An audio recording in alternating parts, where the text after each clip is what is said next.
স্বদেশ প্রত্যাবর্তন উপলক্ষে আমরা গুলশান থানা বিএনপির পক্ষ থেকে জনাব গুলশান থানা বিএনপির অন্যতম যুগ্ম আহ্বায়ক জনাব আসাদুজ্জামান আসাদের পক্ষ থেকে আজকে এখানে যারা স্বদেশ প্রত্যাবর্তন অনুষ্ঠানে যোগদান করছেন তাদেরকে খুব অল্প প্রয়াসে পানি বিতরণ করে একটু সহযোগিতা করছি মাত্র।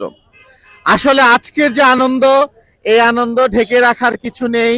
এই আনন্দ সারা বাংলাদেশের টেকনাফ থেকে তেতুলিয়া পর্যন্ত এই আনন্দ ছড়িয়ে পড়েছে, বিস্তৃত হয়ে পড়েছে আজকের এই স্বদেশ প্রত্যাবর্তনের আনন্দ। এটা যারা আমরা জাতীয়তাবাদী আদর্শে উজ্জীবিত তাদেরকে কিভাবে এই আবেগ আমরা প্রকাশ করব আমাদের বলার ভাষা নেই। আমরা আজকে যে কতটা আনন্দিত, উদ্বেলিত এবং আবেগপ্রবণ হয়ে আছি তা বলবার ভাষা আমার নেই।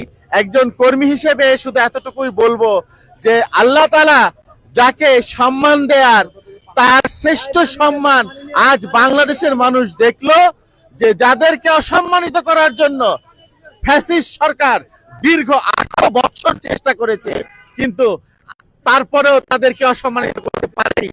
আজকে বাংলাদেশের সর্বোচ্চ সম্মানিত ভূষিত হয়েছে জিয়া পরিবার তথা জিয়াউর রহমানের যোগ্য উত্তরসূরি বেগম খালেদা জিয়া বাংলাদেশের সর্বোচ্চ সম্মানে ভূষিত হয়েছে।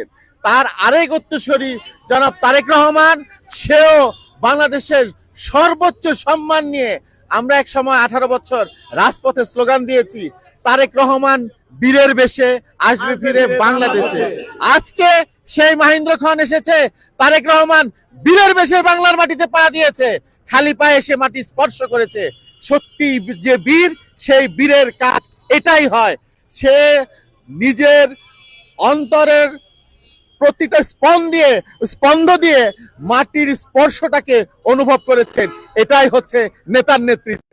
আমরাও সে আদর্শ উজ্জীবিত। আগামী দিনে এই নেতারা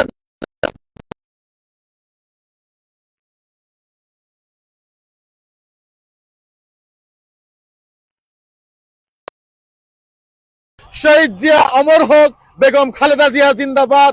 তারেক জিয়া বীরের বেশে এসেছে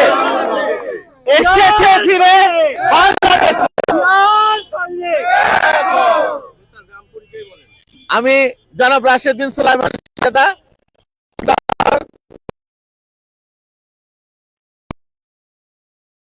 আমাদের নেতাকর্মীদের প্রত্যাশা একটাই, 1971 সালে যখন এই দেশ সবচাইতে অরক্ষিত অবস্থায় ছিল, সেই সময় আমার নেতা প্রয়াত জিয়াউর রহমান এই দেশকে গঠন করে বহুদলীয় গণতন্ত্র সৃষ্টি করে গেছেন।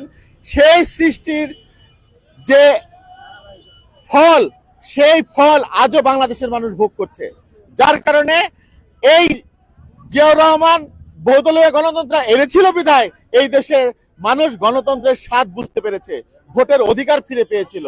আবার গত 18 বছরে সেটা বিলীন হয়ে গিয়েছিল বেগম খালেদা জিয়া এবং তারেক রহমানের যোগ্য নেতৃত্বে। সেটা আবার আমরা আগামী দিনে ফিরে পেতে যাচ্ছি।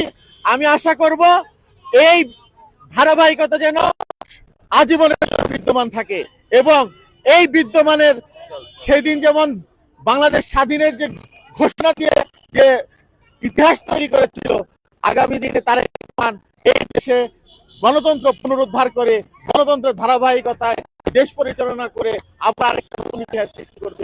এটাও হয়ে যাবে আমাদের পরবর্তী জেনারেশনের জন্য অনেক বড় একটা জিন্দাবাদ।